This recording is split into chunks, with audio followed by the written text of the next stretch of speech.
Et si je vous disais que la richesse ne dépend pas de combien vous gagnez, mais de comment vous pensez? Imaginez deux personnes. L'une gagne peu, mais construit lentement sa fortune. L'autre gagne beaucoup, mais reste constamment à découvert. Pourquoi cette différence? Ce n'est pas une question de chance. Ce n'est pas non plus une question d'opportunité. C'est une question de stratégie. Et surtout, d'état d'esprit. Depuis des décennies, Napoleon Hill a étudié les personnes les plus riches du monde pour comprendre leurs secrets. Et ce qu'il a découvert est simple, mais puissant. Les riches ne travaillent pas seulement pour de l'argent. Ils font travailler l'argent pour eux. Aujourd'hui, vous êtes peut-être fatigué de courir après vos factures, de vivre au jour le jour, ou de vous demander comment sortir de cette situation. Mais restez avec moi jusqu'à la fin de cette vidéo, car je vais vous révéler 5 leçons essentielles qui peuvent transformer votre manière de gagner de l'argent et changer votre vie pour toujours. Leçon 1. Changez votre mentalité. La transition d'une vie de lutte financière à une vie d'abondance ne commence pas par un virement bancaire, mais par une reconfiguration profonde de vos logiciels mentaux. Votre esprit est le jardinier de votre réalité. Si vous y semez des graines de pénurie, de peur et de limitation, vous ne récolterez jamais les fruits de la prospérité. La mentalité de pauvreté est souvent ancrée dans l'idée que les ressources sont finies, que le succès des autres réduit vos propres chances et que l'argent est une entité rare qu'il faut protéger fébrilement au lieu de la faire circuler. À l'opposé, les riches cultivent une vision d'abondance absolue. Ils comprennent que la valeur est créée, pas simplement extraite. Pour changer votre trajectoire, vous devez d'abord cesser de voir les obstacles comme des murs infranchissables et commencer à les percevoir comme des énigmes à résoudre. Une mentalité orientée solution transforme chaque défi en une opportunité commerciale potentielle.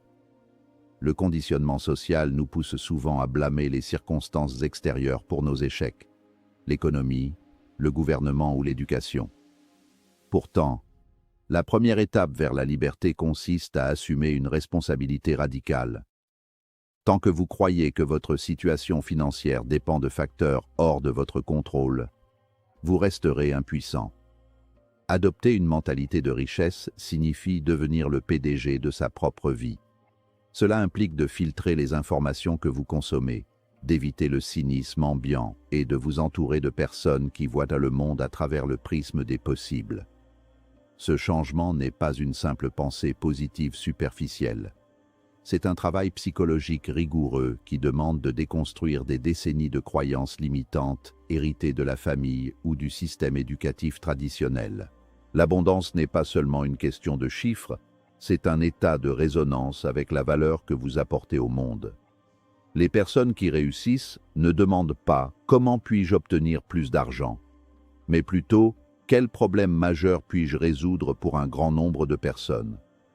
En déplaçant votre attention du profit vers le service, vous débloquez paradoxalement des flux financiers bien plus importants. C'est ici que réside la magie de la vision d'abondance.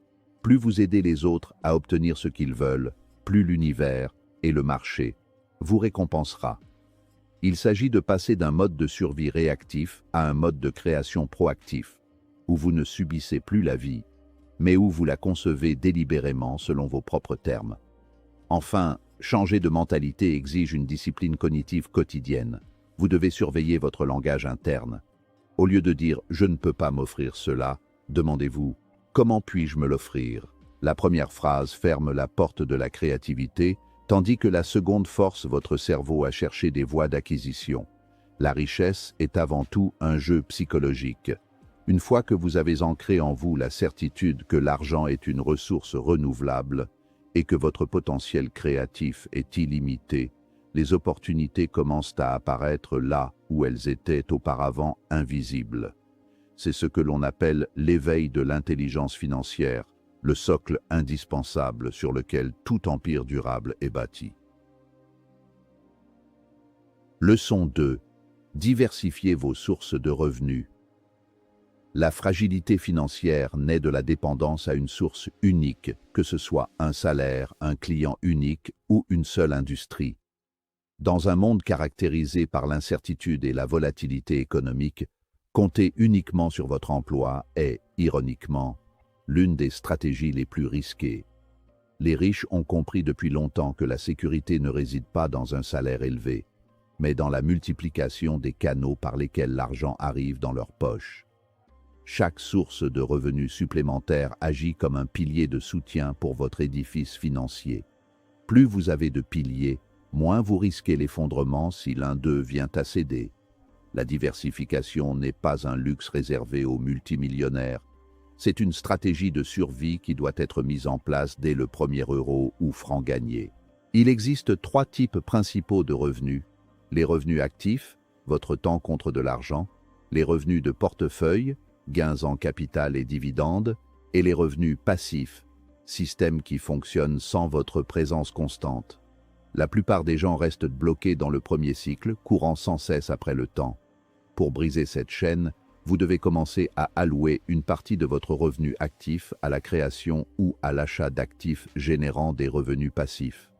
Cela peut être l'immobilier locatif, la création d'un contenu numérique, e-books, formation, ou encore l'investissement dans des entreprises privées. L'objectif ultime est d'atteindre un point de bascule où vos revenus non-travail couvrent l'intégralité de vos dépenses de vie, vous offrant ainsi la véritable liberté, celle de choisir comment occuper vos journées. Le processus de diversification demande de la patience et une approche méthodique. Il ne s'agit pas de s'éparpiller dans 10 projets différents en même temps, ce qui mènerait inévitablement à l'échec par manque de concentration. L'approche correcte consiste à maîtriser une première source de revenus, à la stabiliser, puis à utiliser l'excédent de cash flow pour en bâtir une deuxième. Imaginez que chaque source de revenus est une petite rivière qui se jette dans votre lac personnel. Au début, ce ne sont que des ruisseaux timides, mais avec le temps et la réitération, ils deviennent des fleuves puissants. La diversification vous protège non seulement contre les crises sectorielles, mais elle accélère également l'effet boule de neige de votre richesse globale. Aujourd'hui, l'économie numérique offre des opportunités de diversification sans précédent avec des barrières à l'entrée quasi nulles. Vous pouvez lancer une boutique en ligne, monétiser une compétence sur des plateformes de freelance ou investir dans des actifs fractionnés tout en gardant votre emploi principal. Cette hybridation de la carrière est le nouveau paradigme de la richesse. En diversifiant, vous ne faites pas que sécuriser votre présent, vous testez également différents marchés et développez une agilité intellectuelle précieuse. Vous apprenez à voir des opportunités là où les autres ne voient que des tâches à accomplir. En somme, la diversification est l'assurance vie de votre autonomie financière et le moteur de votre croissance exponentielle. Leçon 3. Faites travailler votre argent. L'une des plus grandes illusions entretenues par le système éducatif est que l'épargne est la voie royale vers la fortune. Si l'épargne est nécessaire comme point de départ pour constituer un capital, elle est un piège mortel si elle reste stagnante sur un compte bancaire classique. Avec l'inflation qui grignote silencieusement votre pouvoir d'achat, garder votre argent sous le matelas ou sur un livret A revient à le regarder s'évaporer lentement. Les riches ne se contentent pas de thésauriser, ils déploient leur capital comme une armée de soldats. Chaque unité monétaire est un travailleur qui doit être envoyé au front pour capturer d'autres unités et les ramener à la base. Faire travailler son argent, c'est comprendre que le capital possède une force productive propre, indépendante de votre énergie physique. Investir est l'acte de sacrifier une consommation immédiate pour une liberté future. Cela demande de l'éducation financière pour distinguer un actif, quelque chose qui met de l'argent dans votre poche, d'un passif, quelque chose qui en sort. Acheter une voiture de luxe à crédit est un passif. Acheter des actions d'une entreprise solide ou une part dans un fonds de placement est un actif. L'intelligence financière consiste à diriger le flux de votre argent vers les canaux qui profitent des intérêts composés.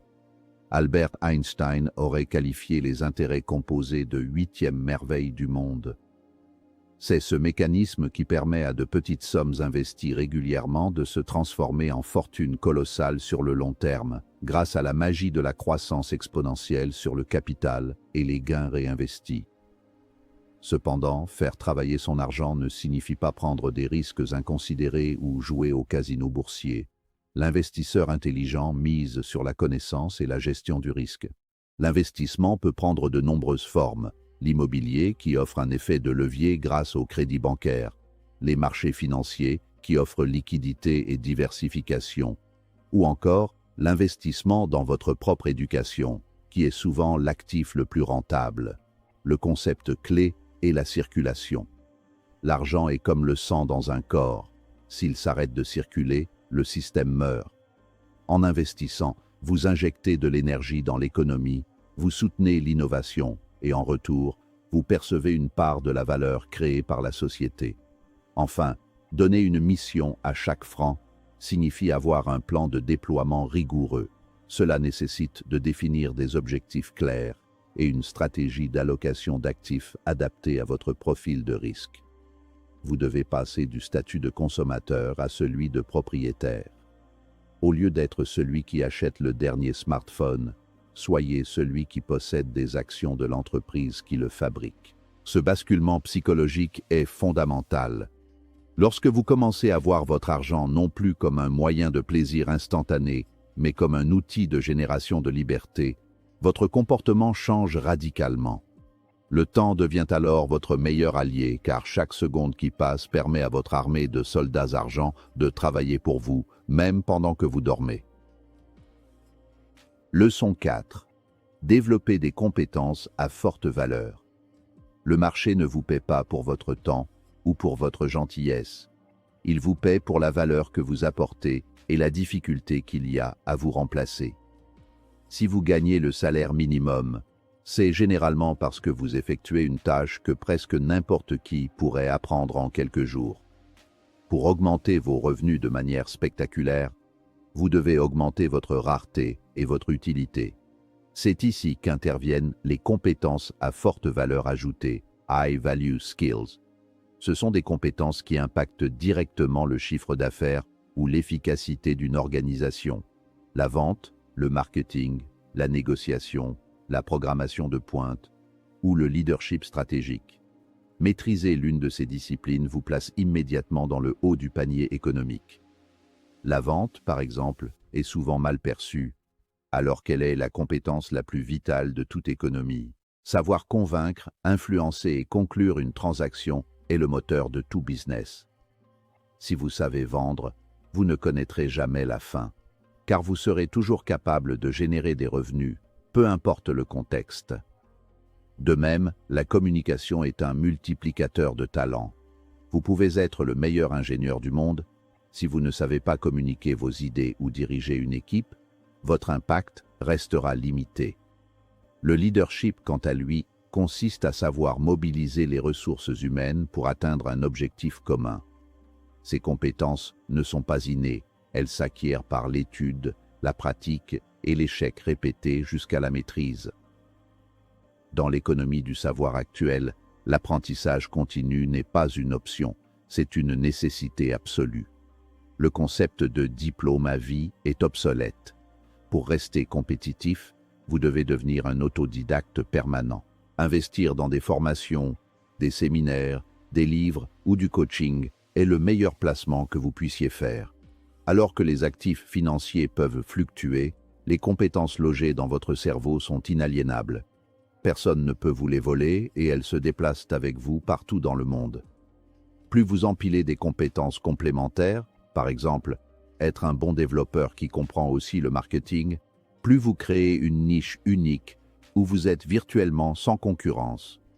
L'objectif est d'atteindre une expertise telle que votre simple présence ou conseil génère un retour sur investissement massif pour vos clients ou votre employeur. Lorsque vous apportez des millions à une entreprise ou que vous résolvez des problèmes complexes que personne d'autre ne peut toucher, votre rémunération suit naturellement. La richesse est le reflet de votre excellence. Ne cherchez pas l'argent facile, cherchez à devenir une personne de grande valeur.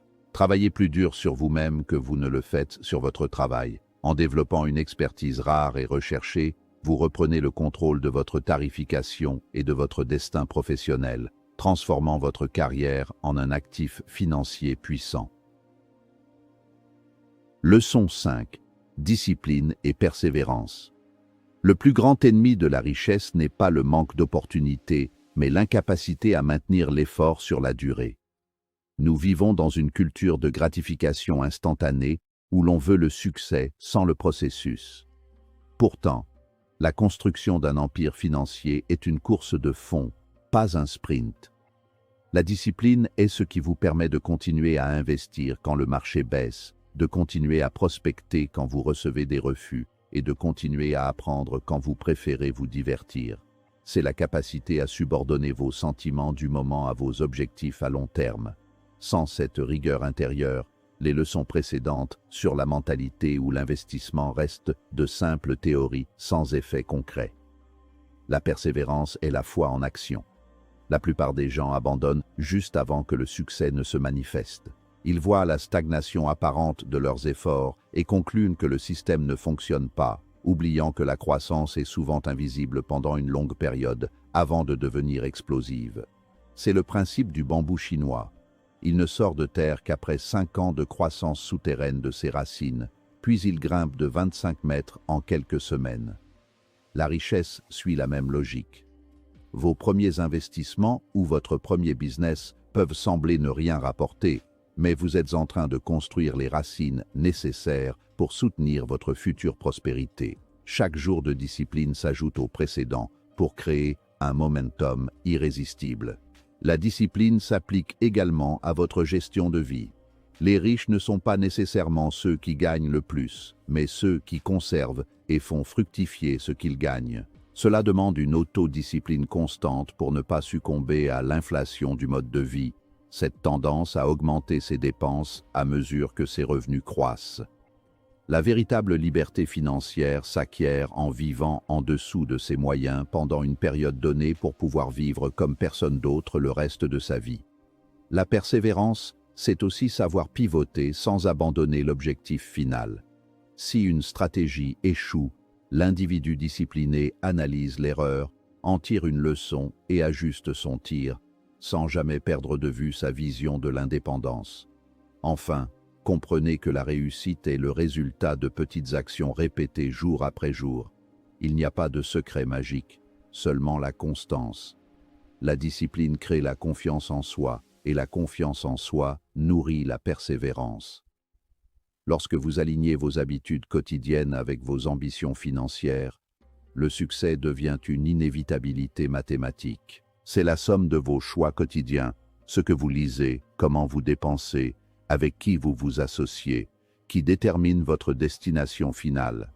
En restant ferme dans votre résolution et endurant face aux épreuves, vous finissez par briser la résistance du destin et accéder à la vie d'abondance que vous avez si rigoureusement préparée. Passer de pauvre à riche n'est pas une transformation magique, c'est une décision. Une décision de penser différemment, d'agir différemment, et surtout de persister là où les autres abandonnent. Trop de gens attendent le moment parfait, la bonne opportunité, ou un coup de chance. Mais la vérité, c'est que la richesse se construit avec des actions simples, répétées chaque jour. Les enseignements de Napoleon Hill nous rappellent que le pouvoir est déjà entre vos mains. Vous n'avez pas besoin d'être né riche. Vous n'avez pas besoin d'un diplôme prestigieux. Vous avez besoin d'une vision claire, d'un plan et du courage de commencer. Imaginez votre vie dans quelques années si vous appliquez ces principes dès aujourd'hui.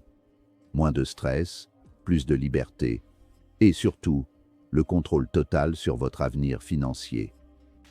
Alors maintenant, la question est simple. Allez-vous continuer à survivre ou décider de prospérer? Le choix vous appartient et tout commence aujourd'hui.